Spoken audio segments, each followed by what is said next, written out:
Hi, y'all. Welcome to the Fearless Female Entrepreneur Podcast. I'm Katerina Kormas, certified mindset and confidence coach and believer that everything you dream of creating in your life is possible for you. This podcast is so much more than about being an entrepreneur. It's about being the woman who unapologetically and fearlessly goes out after what she desires.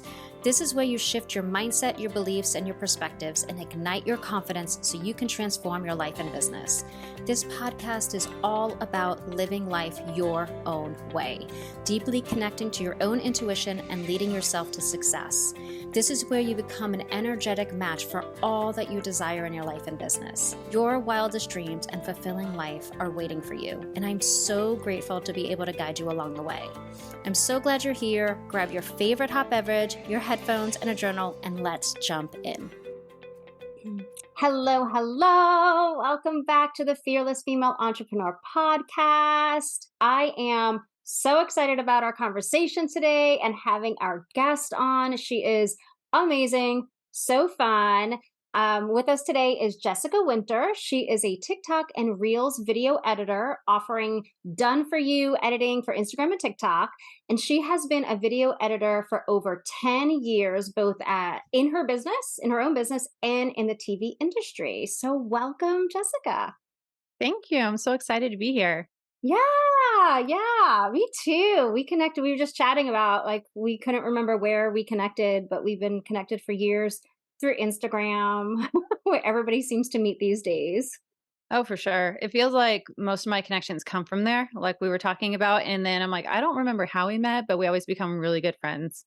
Yeah, and it's always random, like you meet from one thing, and then you're like, "Wow, we both like coffee. Wow, we both have dog," and all of a sudden we have all these connections and things in common, and then we're just constantly in each other's DMs.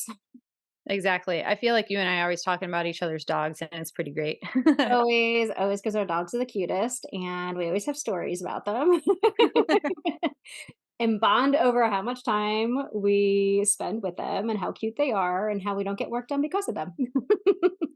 Yeah, I won't be surprised if Zoe pops in here and like whines at me like you aren't paying attention to me. So if that happens, I'll let you know. And we will all understand.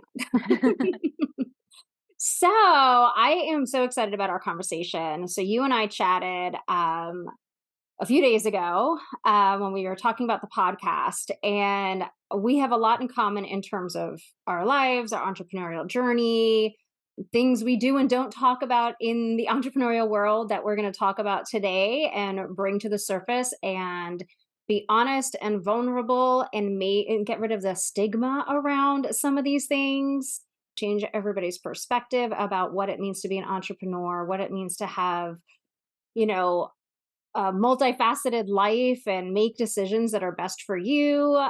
So yeah, let's kind of jump in. I Tell us a little bit about you because you have like a fascinating, fun background. So tell us how you became an entrepreneur, how you got into video editing.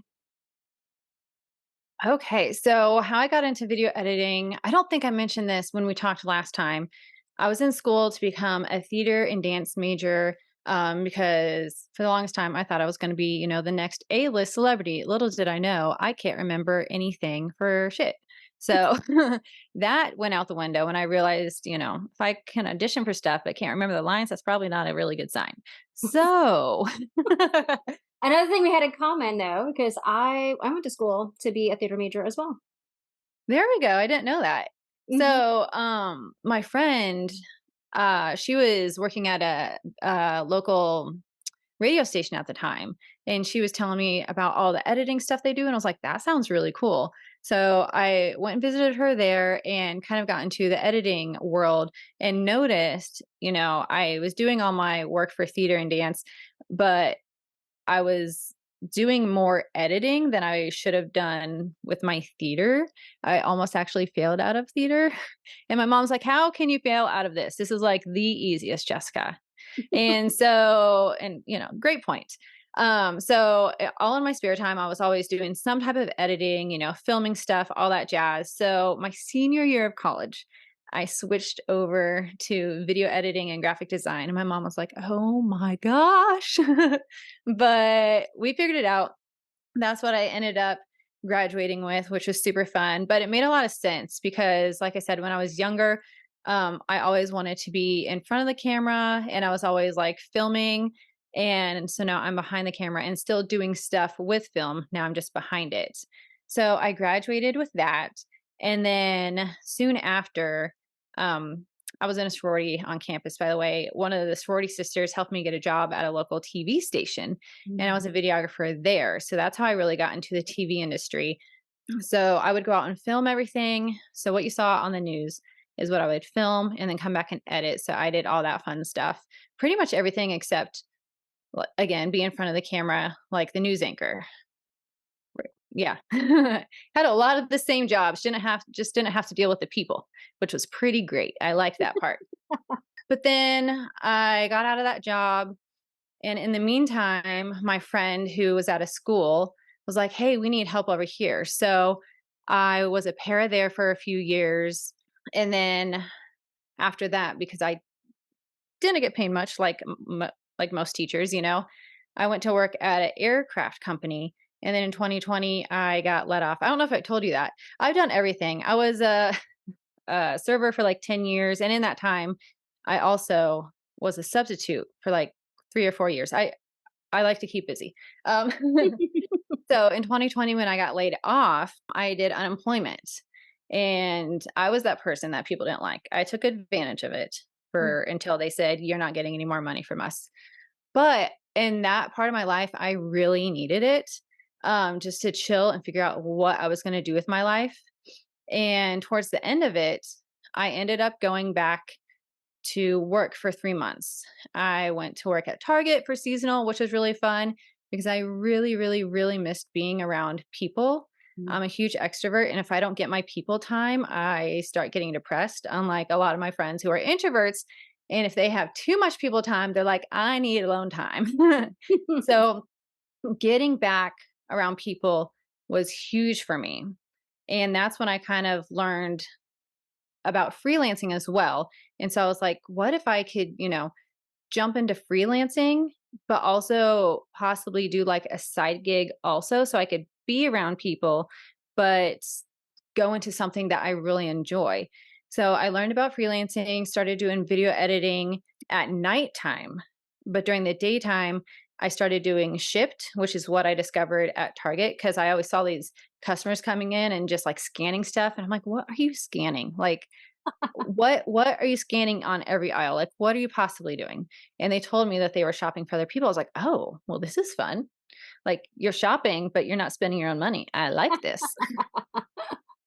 Yeah. So now I am a video editor and I help many people across the country. But sometimes during the week, I go and do like the grocery shopping Shipped, and it has been wonderful because I still get to go out and see people and do what I love during the evenings or, during the day whenever I so choose to do it. And bring in multiple streams of income. And I'm still working on other things like digital products and, stuff like that. So it's been a fun ride so far. That's awesome. And I love it. I love it because you kind of just went with the flow and you tried different things and it was dependent on where you were at the point in your life and you made decisions from where you were. Like I feel like sometimes we get into that pressure of like, you need to choose the one thing and you have to figure it out right now when you're 18 years old. And that has to be what you do until you're like 70 and you can retire. And that's just not logical for what life throws at you or figuring out who you are or, allowing the space to evolve and change or allowing life to happen and making different decisions and changing your mind. Yeah, it was actually really hard for me for the longest time because my dad is always like, he realized after a while I was not a 9 to 5 girly. And he's like, whatever makes you happy, I'm here for you. And my mom had a really tough time and she finally just came around it to this last year. But she was always like, "You need a job with a 401k, like desk job, like that is your thing." And I'm like, "No, it's not." Like I was at a job in the aircraft company. I almost got fired after 3 months because I could not sit down long enough to do my job. And they're like, we have another department for you." I was like, "Sounds great. Move me." Yeah, I was never been, and so it was really hard for my parents to understand like the whole freelancing thing, and they still don't really get it. But now they support me and are like, okay, we realize you're not a 401k girly. You need to figure out all this stuff. So like you can have retirement money. But, you know, it's nice that I finally have their support because I've always been the person that's like, is this okay? Yep. Mhm. Yeah. I remember going to grad school, and I only went to grad school because I didn't know what I wanted to get out. I finally in that like my last year of undergrad decided what I wanted to do as a major. Like it was like the last semester of the junior year. I was like, "Oh, I have to choose a major. I have one more year to go." And then I didn't want to I didn't know what I was going to do when I graduated, so they offered me to start my grad program for criminology in my last year of undergrad, and I was like, "Sure," because I don't know what I want to do when I get out. So free ride, I'll do my grad. And I remember my dad going, "Okay, now you have your master's degree, you're going to be your own boss." And I was like, "What?" He goes, "You're going to be your own boss now." Because he had owned his own businesses. And I think he knew I was never going to be good at working for somebody else. And I was never going to be happy, but I didn't know it. And I didn't understand because I thought they wanted me to have the 9 to 5 job with the 401k and the benefits. So I stayed in that 9 to 5 job, assuming that's what they wanted for me. But yeah, but my mom recently was like, "Why don't you get a civil service job and then you'll have a pension?" And I'm like, "That sounds like death to me." Like, I was trapped in a cubicle. Like, I can't do that, you know? Yeah, always wanting to please them and do what they expect.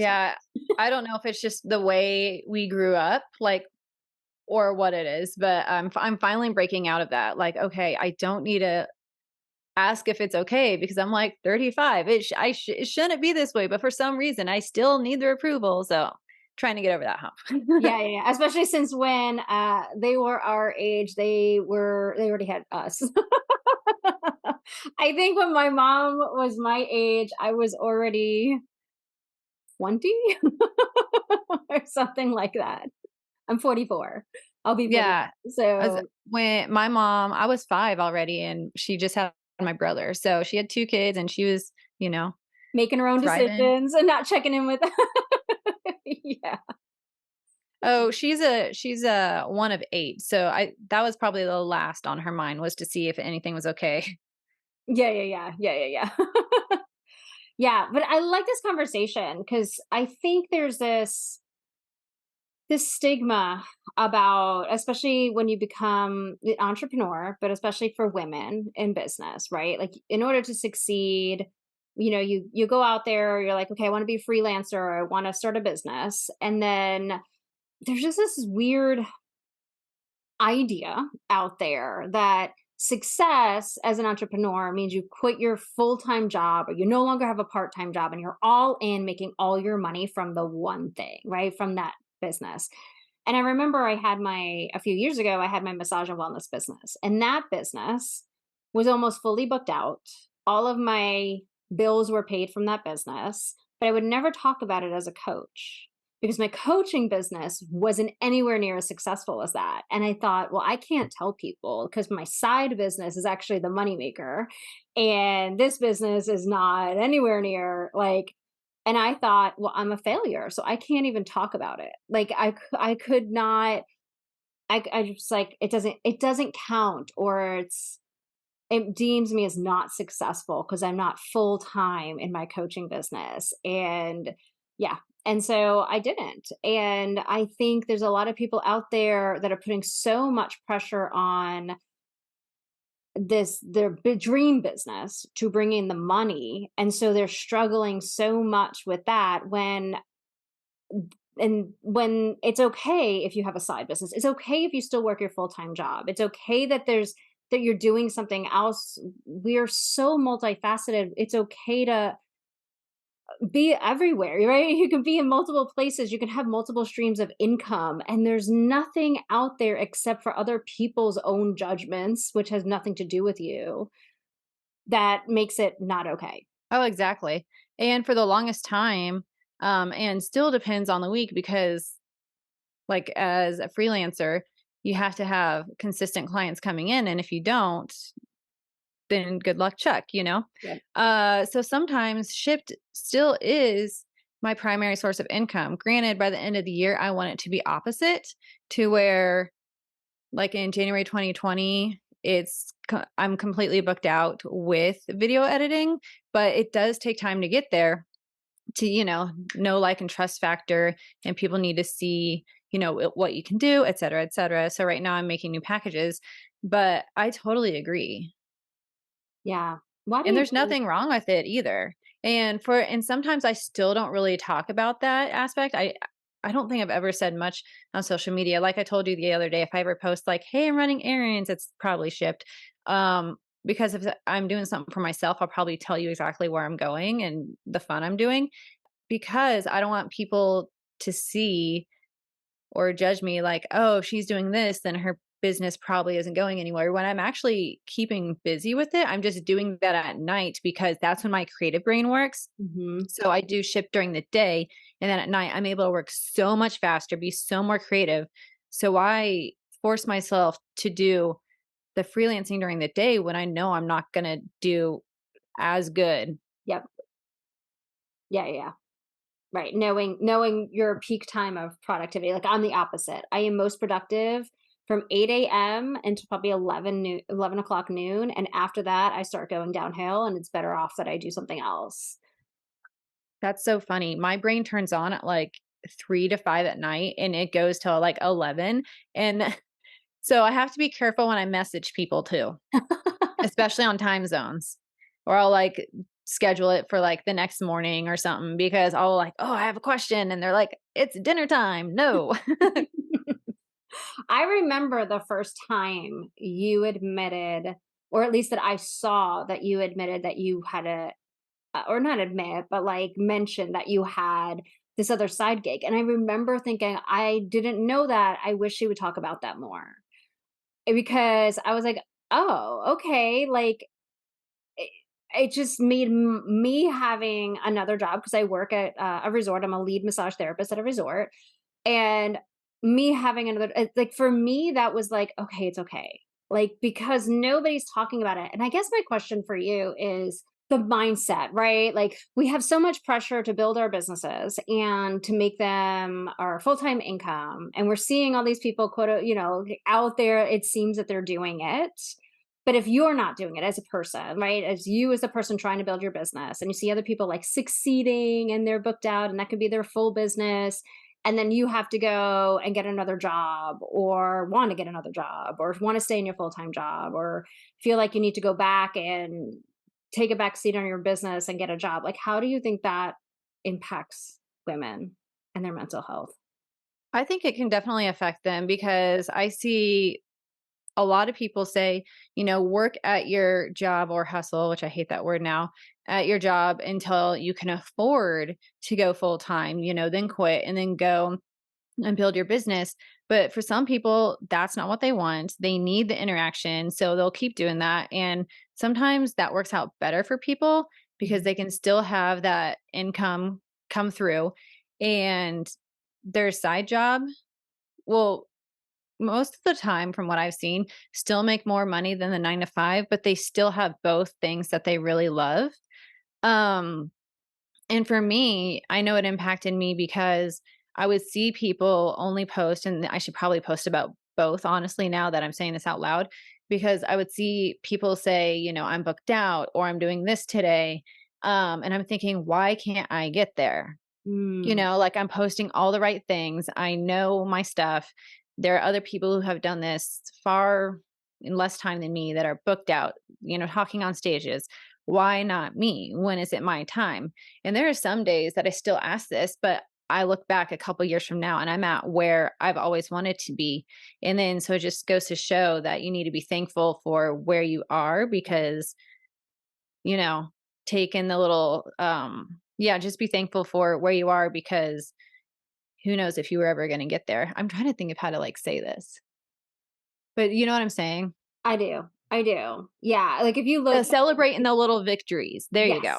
yes, you're further along than you think you are. Yeah, but I And definitely do think it affects women because it's so easy to compare ourselves to others, yeah, and you have no clue what's going on in the background. It's similar to, like, people in the relationships.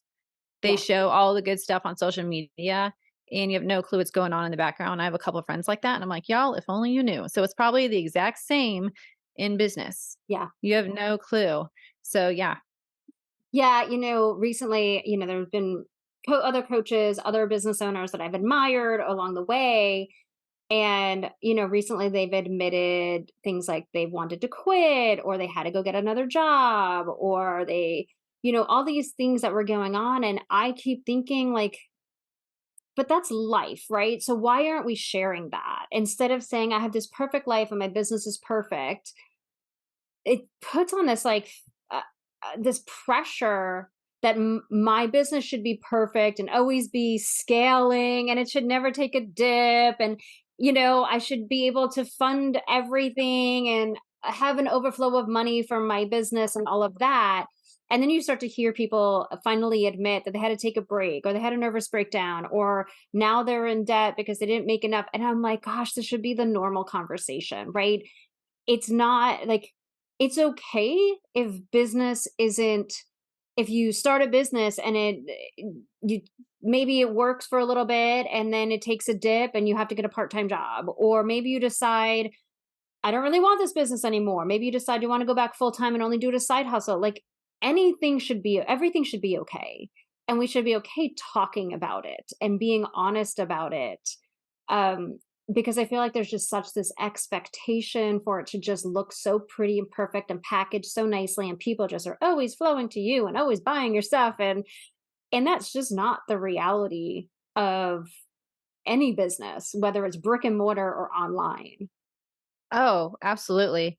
And I would say like for video editing, people I feel like are so skeptical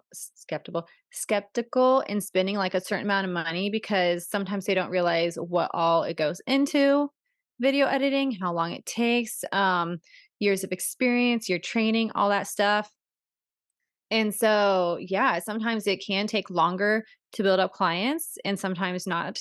So it all seriously just depends. And And it's okay. Like, I remember when I first started out, people are like, "You should just quit your job and go all in." And I'm like, "That is amazing if you can do that. If you have the financial reserves or the financial support to do that."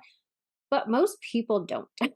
Most people don't. yeah, so when I got out of, the my local news station, when I got out of that job, and I was like, "You know what? I'm gonna go all in on this." But that's back when I was in network marketing and I thought like I was gonna make bank and, I was a part of that for a hot second.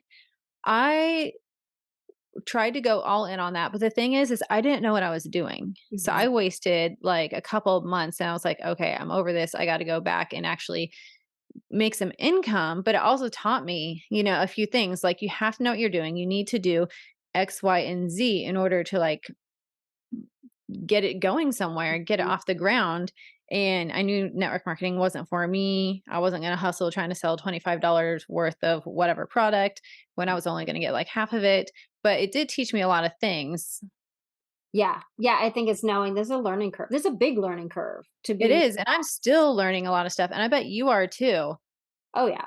And there's a big mindset shift from a 9 to 5 job to running your own business. But the 9 to 5 job, they told you what to do. They gave you the job description. You knew when you were going to get a paycheck. You knew when you could have vacation. You knew when you're going to have, that you had a 401k. And then all of a sudden it's like, you have to listen to yourself. You have to give yourself responsibility and you have to make decisions. Like you literally have to decide what to do in order to be successful. Like you're basically writing your own job description, but we haven't been conditioned to do that. So you get out there and you're like, I know nothing. And then you have to learn how to market. Maybe marketing is not your thing. And then all of a sudden you have to put on the marketing hat and market. And you have to learn how to sell. And then you have to learn how to do customer service. And you're this one hat. And if because it takes time and because it takes a mindset shift, sometimes having a side hustle or staying at your 9 to 5 or getting like what I call a transition job, one that you can enjoy in the moment while you're building your business, that'll bring you what you need, whether it's financial support or health insurance or whatever that security is. Yeah. And while you're in the midst of that learning curve, I think if we can all change the mindset of what a side hustle or another job or another source of income actually means in the grand scheme of it. I mean, I think one, recognizing that life is life. and life's going to have ups and downs, and you're going to have to make different choices and different phases of your life. You're going to need different things and different sources of income, and you know, temporary take a break here, go over here and do something else. Um, but I think you brought up a good point about we learn so much even from those moments we need to go back to our 9 to 5 or we need to have a side hustle. There are things we learn in those jobs that are going to be beneficial for our business. Oh, so beneficial, whether that's how to communicate better with others, um, delegating depending on, like, what position you're in. Um, I don't really I don't like this phrase, but, like, how to take orders, how to take instructions, because if you are a freelancer and you get hired depending, on the situation, you will have to, like, your client will say, "Hey, I need this by this," and if you don't like something, you're gonna have to know how to communicate. Mhm. Yep. Yeah. Yeah, and There's that's a huge thing, especially if you are used to being in a 9 to 5 and they say, "Hey, I need this by Friday," and you can't say no because if as a freelancer, you can negotiate, you can say no, and certain things like that. So, there are good things about, 9 to 5 side hustles, and I know a lot of people preach, if you are doing really well, you don't need it. But if you've ever been on Instagram, there are a lot of teachers, like Mhm. 9 to 5 teachers that have side hustles that are making so much money, and they're not leaving teaching anytime soon. So that just goes to show you that you can do it. Yeah. And a lot of successful people still, there are successful people that still work at universities or still, as you said, like teachers. Um, you know, they don't just go all in and that's it. Yeah, I think a lot of us, like me and entrepreneurs, they like to keep busy, but one thing I always keep in mind is what I've read is CEOs, entrepreneurs, trigger warning, what I'm about to say for anyone listening. Um they do have a higher suicide rate, and I don't want to be that statistic, because a lot of times if you aren't surrounded by those people, like my boyfriend's dad had his own business, but he's the only one in like my whole area, whole family that would kind of understand what I'm doing. Everyone else, I have a family full of doctors. I really can't relate to that, but it's great if I have any problems, I can call them up.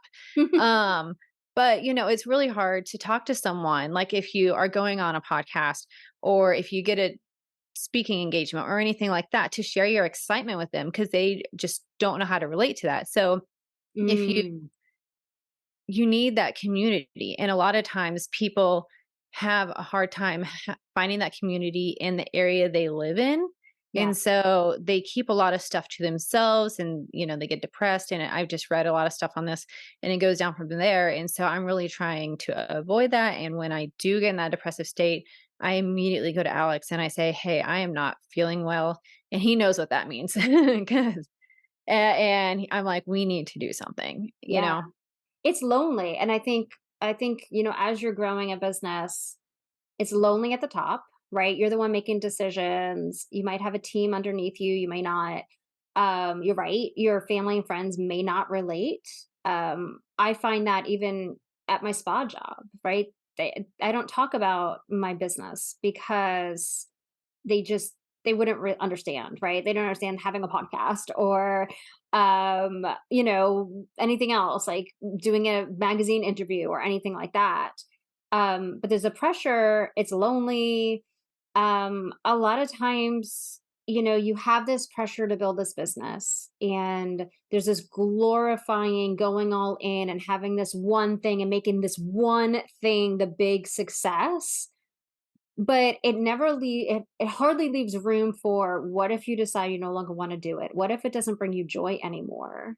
It doesn't matter how much money you're bringing in, if you're depressed and unhappy, and part of you is like, "I don't wanna do this anymore, but I don't know how to get off this train because my identity has now been connected to my success," right? What if I have a successful business and I have all these clients coming in and people wanna work with me, but I don't want it anymore?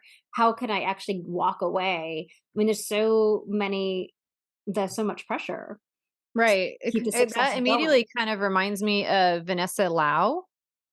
Do you remember her? She was a YouTuber. She No. still is, but she escalated. She quit her 9 to 5 because she really wanted to do social media. She I think in, like, a couple years, she went from 0 to millions of followers. She made millions and millions of dollars, had a team of, like, 20, and then last year, she just said, "I'm out." Like, she Mm. was tired of talking about the same thing. She's on a sabbatical. She says she's coming back, but she doesn't know when, and, like, social media was her income. So, like, I have no clue what she's doing now. Yeah. A lot of us don't, which is totally cool. Take that break. You need it. She was working hard, pushing out content like crazy, but that was her identity. Yeah. And so you have to also think about that. Like, and that's why I say I would probably always have like a side job that I probably do like once a week, no matter what, just to have something else for me to do. Yeah. Because that is scary because you have that identity. People know you for that. But I mean, I'm also known for like, um, because I used to do bodybuilding shows. I'm also known for, being the health person, and so people come to me for that, and I'm like, I'm not a nutritionist, I'm not a dietitian. Like, go ask them. I don't want to mess up your metabolism, whatever. But I'll tell you, like, try these workouts. Um, so I'm known for that, but it's like you want to be known for more than like two things. And Yeah. especially like when it comes to your income, you needed to diversify. And you just Yeah. need to have fun in life as well. You don't want to be known for only the YouTuber, only the Instagrammer, because like, is that how you want to be introduced to others? I know that sounds kind of bad, but I was listening to a episode from Hillary Kruger. I don't know if you know who she is. Honestly, Hillary, she just launched a podcast. Shout out to her. And she was talking about if you had to introduce yourself to someone that you just met and you couldn't say your job, your name, a hobby, your location. She pretty much like stripped away everything about you. She's like, how would you describe yourself? And I immediately was like, I don't know.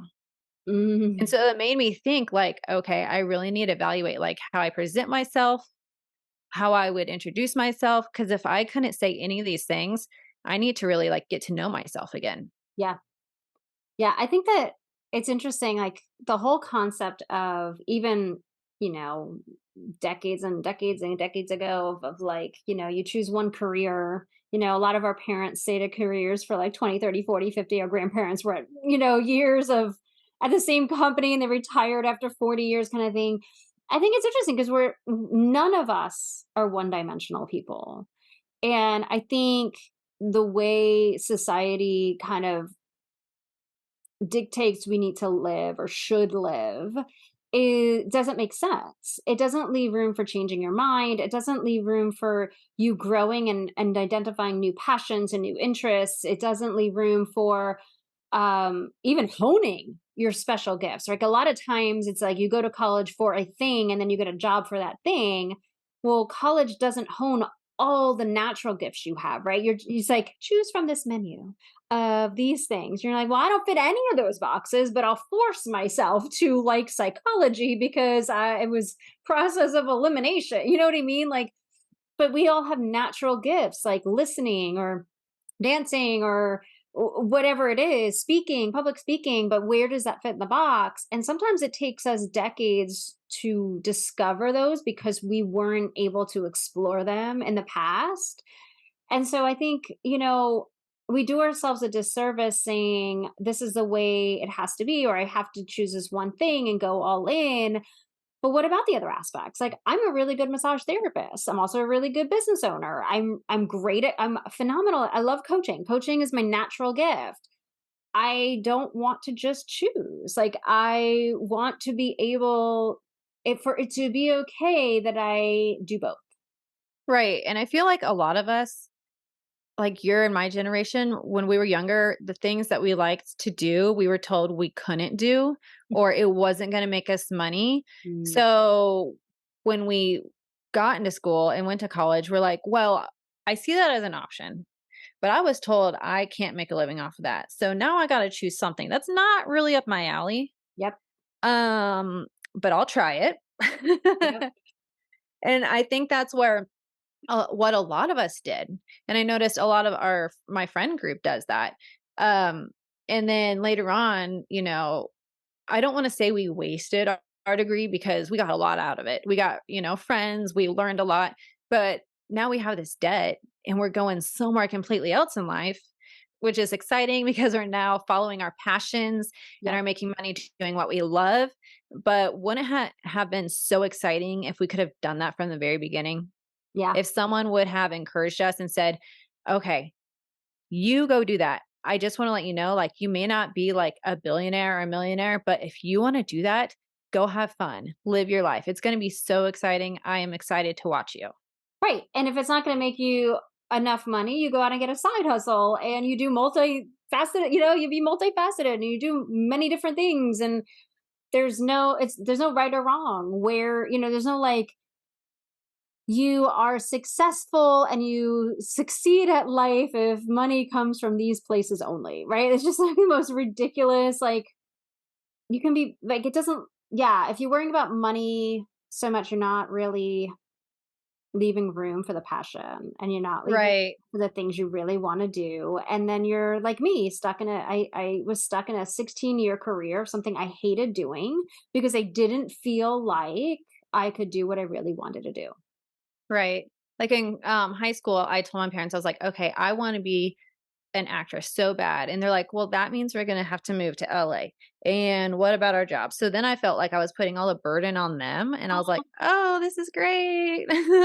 So I still tried doing it. And then I just figured out I wasn't really good. So, but, but it always starts at a young age somewhere. Yeah. Well, I think about myself with my little radio, this little red radio, and I put a blank tape in and I would be listening to the radio and I would pretend to be the disc jockey and I would be the host of the radio station and now I think of myself hosting this podcast and I'm like there was some little inkling back then of podcasting wasn't a thing back in the 80s. There wasn't an Right. option. There was radio, but back then it was mostly male radio hosts, so that wasn't really much of an option either. Um, It's and so so fun looking back at our childhood and seeing that because my family, like the whole winter side, not my mom's side so much, there was cameras all the time. Like we would be taking pictures everywhere or my dad, he would take his camcorder, yes, the one you would hold on your shoulder, to like every event. We would film Christmas every year. Even us just playing outside, like jump roping, he would capture all the memories. mm, So we just have years and years of footage. And I remember this one particular um day, my mom was filming and I was like, "Mom, I want to hold it." And apparently that's where this all began for me was and she's like, oh, "No, you'll break it." And I immediately was like, "No, I won't." Like just trust me for once. So she didn't get to let me hold it. So I just, was jump roping, doing like the skip it, all that stuff in front of her. But that kind of sparked like, oh my gosh, it started like when I was 8 years old that I wanted to do something with the camera, whether it was in front or behind. wow. That's so cool. It was there, the nudge, Yeah, and the it was probably because curiosity. I was always, like, surrounded by cameras, Yeah, so it's like it was just a natural instinct as yeah, well. yeah. I think a lot of us have that. But again, we were told, no, you can't do that, or we felt like we couldn't do it, or we couldn't see the path because the path, maybe our college didn't have that path, or our high school didn't have that path, or we weren't in that circle of people where that path was like evident. Right. So, at my college, like, they had the video editing and stuff, but, like, they more focused on broadcast journalism, and I was like, "I don't wanna be, like, a newscaster." Yeah. I honestly never wanted to work in the news because it was so depressing, and then I got out because it was so depressing. Fun fact. Uh, yeah. Yeah. Weird how that works out. Yeah.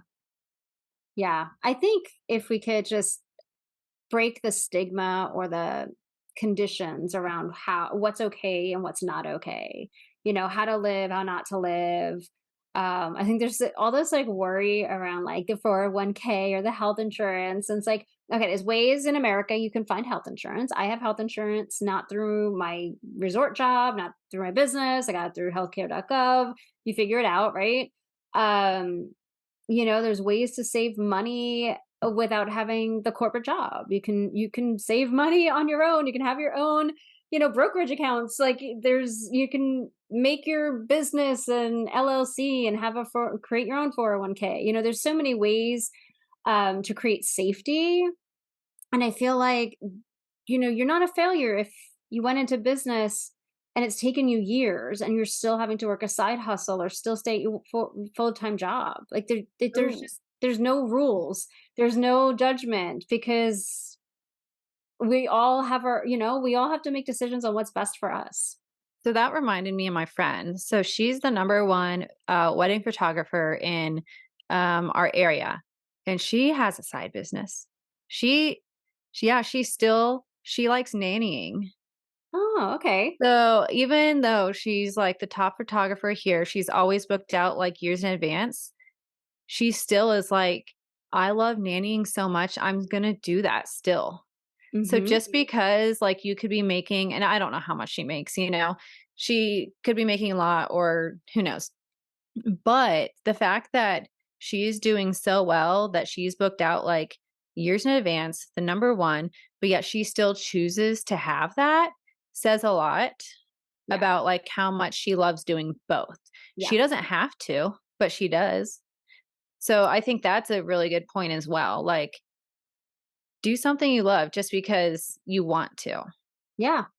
Yeah. Stay at the full-time job if you really like it. You can stay at full-time job, have your business. You could have 4 different jobs that you love. You can freelance in 4 different industries. You could do whatever you want. There's no right or wrong, and I think, um, looking at social media, you don't know the whole story behind other people's quote unquote successful businesses. I've known plenty right now that were so successful, so booked out, claimed they made millions, and now they're gone. And they stopped doing it, or they went back to 9 to 5, or they took a break because they had a nervous breakdown, right? Take, what you need in the moment. Don't worry about And what other people think. and I think that's why you and I are doing well, and is because we do have that other side job that kinda just keeps us sane. Should I say it that way? Because it keeps Yeah. us around other people. I I don't know if I should say keep us normal because, I mean, we're all normal, but, it just yeah, it's we're not just by ourselves all the time. And Yeah. I really do think that people need to have, something on the side, whether that's just to bring in money or a hobby or helping out at a nonprofit or something to be around people. Yeah. And connect yourself. I'll tell you, my coaching business does much better now that I have a job at the resort, honestly, because I'm not making decisions in my business based off of money.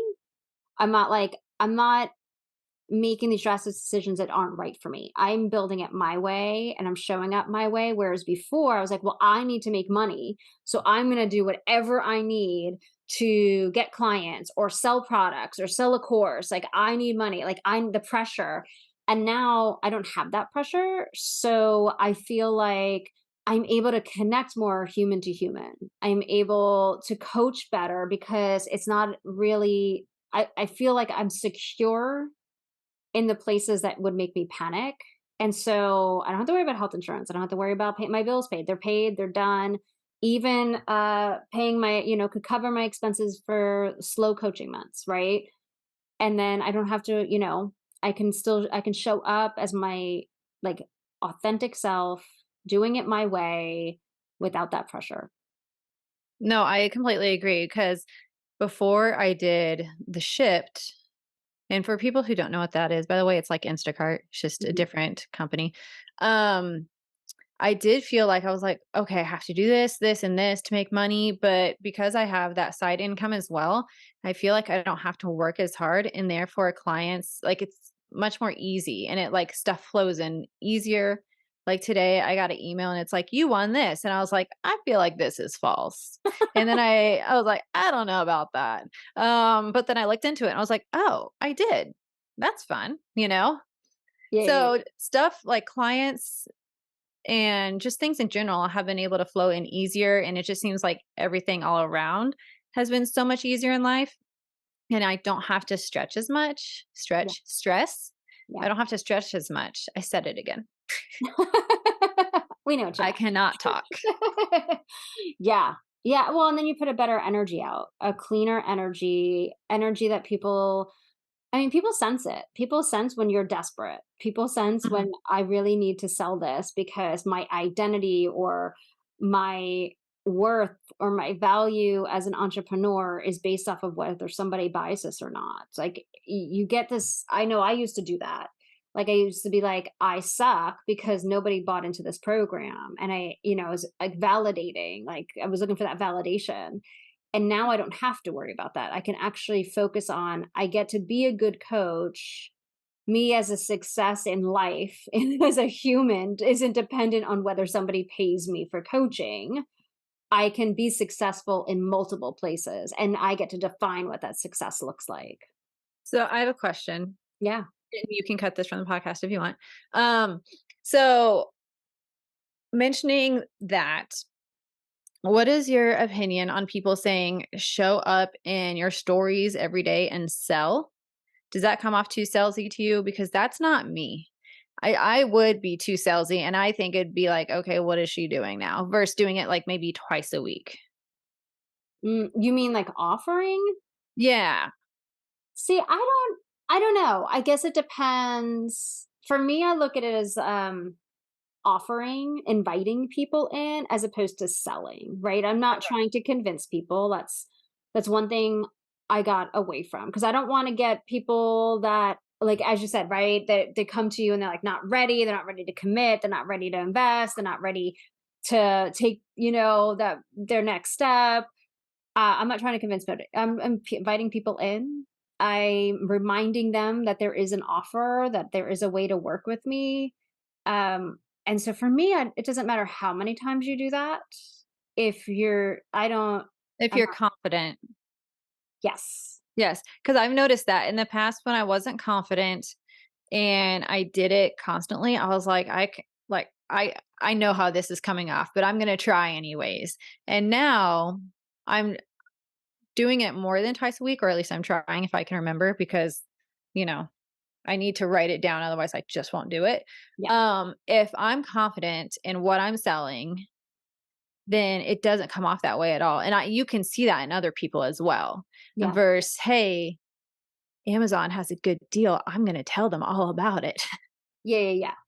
Well, and I think that goes to your intention behind selling, right? If you're desperate to make a sale, right? If you're like my sense of worth or to prove that I can be successful or to pay my bills because I'm desperate for money.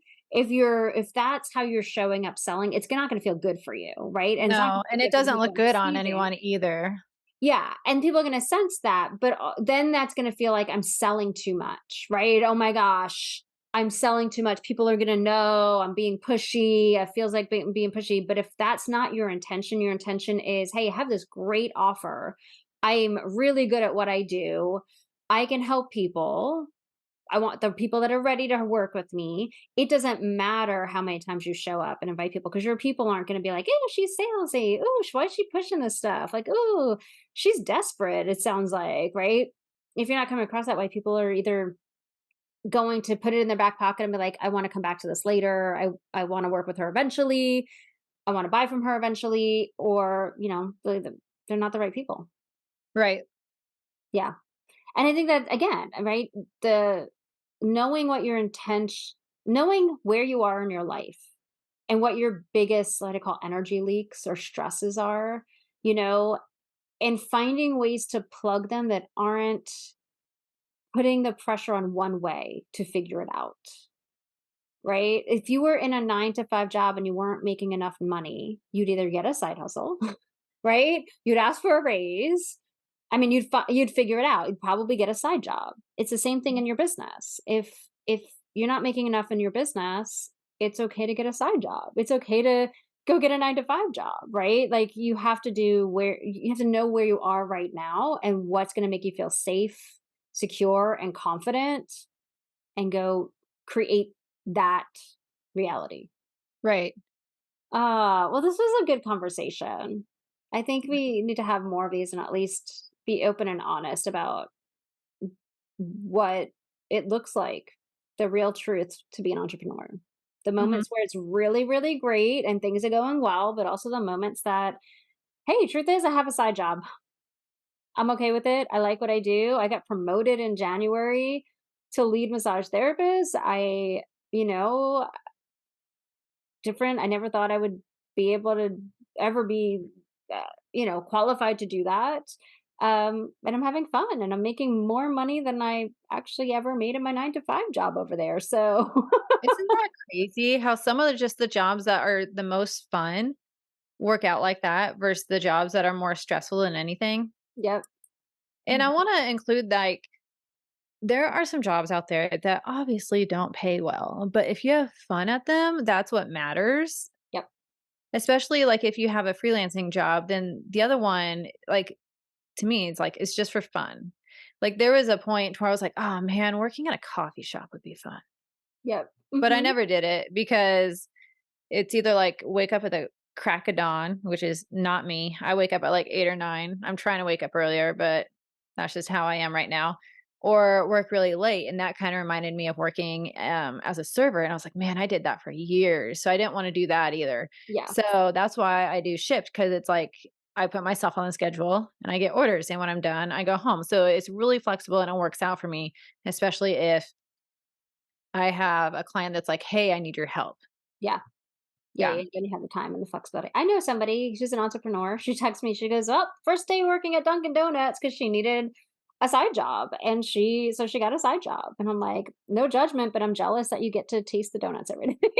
And you get Right. to walk away with an iced coffee every single day. Like, so jealous. I think a lot of entrepreneurs are scared to admit it because, like you said, we don't look like we are making enough money if we take one on. But the reality is like a lot of times, like I said, my friend who's the number one photographer in our area, she makes money, no problem. Like she has a podcast, she has all the things. But it's something they generally just love to do. Yeah. They just love to be busy or they need the extra they may need the extra income, maybe they don't, Yep. but people need to be around people. Yeah. Yeah. Yeah. I think that's what it comes down to it. Even if you're an introvert, like, we're made to not be alone. We're Oh made to yeah. at least interact with people. I needed to. I was taking my massage clients at home and I probably could have built up that business. But honestly, one, I didn't want the massage business anymore. But two, I just needed to be out in the world, right? Like I just needed to be somewhere where there's other people where I can meet other people, potentially start dating somebody, meet new friends, get out. Wasn't feeling confident anymore, just staying home and working on my business, both businesses. Like I needed to get out in the world. Well, I And think a lot of us, I don't know, like if you have a designated room, but so this is the guest room. So if we have guests over here, it's like then I have to move everything out of here, which is yep. annoying. Uh like lights and everything. So lately I've just been working from my couch, which is cool and comfy, but it's like when you work from home all the time, I what I need to start doing honestly is going to the coffee shop. So it's like around people, you can have coffee, there's food there, and it can seem like your workplace. So you have somewhere to go afterwards, aka home, and it Yeah. doesn't feel like you're just in this same spot Yeah. all day. Yeah, you're not really living if you're at home all the time. No. So Yeah. for the people who work from home all the time, props to you. Go to a Because coffee shop. I mean, I did that at the beginning of the pandemic. Like I said, I was doing that. I loved it. I thought it was the coolest thing ever. I filled up my tank like once every 3 months. It was great. Um, but yeah, now I don't think I could do that at all. I have to get out there. I Yeah. have to be around people. Yeah. Even Yeah. if it's going to a movie and sitting by someone I don't know. Yeah. Yeah. I agree. And that's what life's about, right? That's what gives us more and more experiences, um, you know, introduces us to culture and different viewpoints and usually opens the door, opportunities we never considered before, connections we Yeah. never thought we'd have, potential clients that I think in the online business world, we've come to forget that local people need our services too. Yeah, I was just about to say that, and I meant to say this earlier, is with some of the people that I work with, it's weird because like we don't work with each other, but we've met the people who do the same job, so we call each other coworkers. Uh-huh. And a couple of them are starting their business too, and they're like, "Well, I need a logo. Can you do this?" And I'm like, "I don't, you know, I can, but I don't want to like screw it up for you. And I know someone who can do it better. So you can do recommendations. And if there is someone who does video, like they're like, I'll remember you for when I want to start being on video, stuff like that. So you are meeting people whether they need you right now Yep. or not. I remember I needed a local handyman, so a guy in my neighborhood had started a handyman business and really reputable in the community. So he came over to fix my dryer, and he's like, "Have you ever posted in?" We have a neighborhood. My neighborhood has 2,800 houses, and he's like, "Have you ever posted in the small business Facebook group for our community? Because there's like 1,000 people that own small businesses in my neighborhood of 2,800 houses." And I was like, "No, I just never thought about it." And he's like, "They like you could be meeting all of these people that own businesses."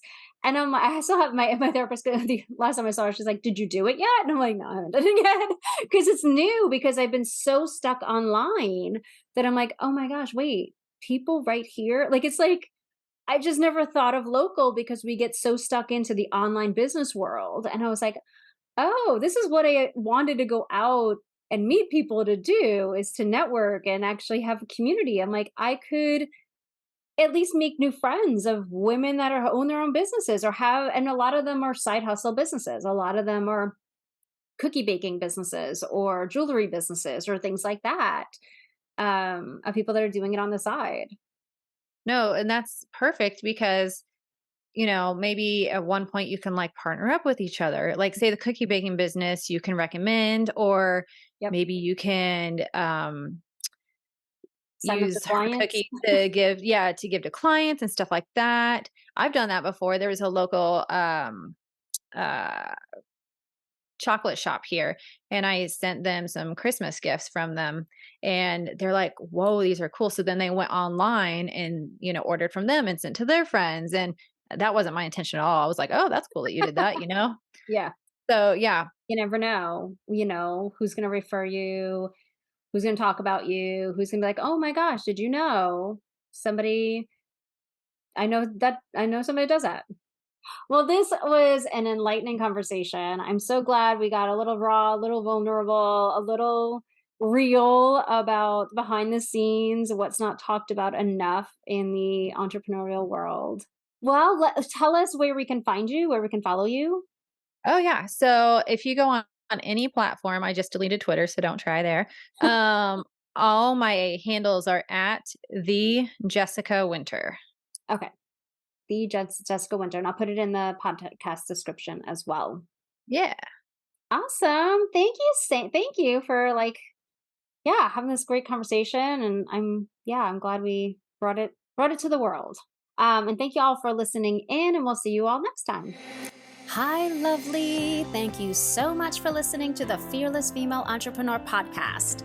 You might have been listening along and thinking, I'm ready. I'm ready to become the woman who has all she desires. I'm ready to finally live my dream life and business. Well, listen in. If you're tired of sitting on the sidelines watching everyone else succeed, wondering when you'll make your dreams happen, if you want to step into unwavering confidence and show up in your life and business with a renewed energy and unstoppable mindset, if you want to stop second guessing or letting doubts and fears stop you, if you are ready to feel purposeful and fulfilled and abundant and joyful in all areas of your life, then Breakthrough is perfect for you. Breakthrough is my signature coaching program, and we work together one-on-one to guide you to release the shoulds and finally call the shots in your life and business. This is where you make powerful, transformative shifts in your mindset, beliefs, perspectives, and actions so that you're leading yourself to live life and create a business your way. This program is designed to help you find what's holding you back, completely reframe your beliefs so you lead with empowering thoughts, deeply connect to what you desire and who you will be when you get there, and have you leading your thoughts, beliefs, and actions every single day so that they truly align to what you desire to be experiencing in your life. So, if you're interested in learning more, Visit www.start.katarinakormas.com/breakthrough info, or send me an email at katarina@truejoyexperience.com, and let's jump in.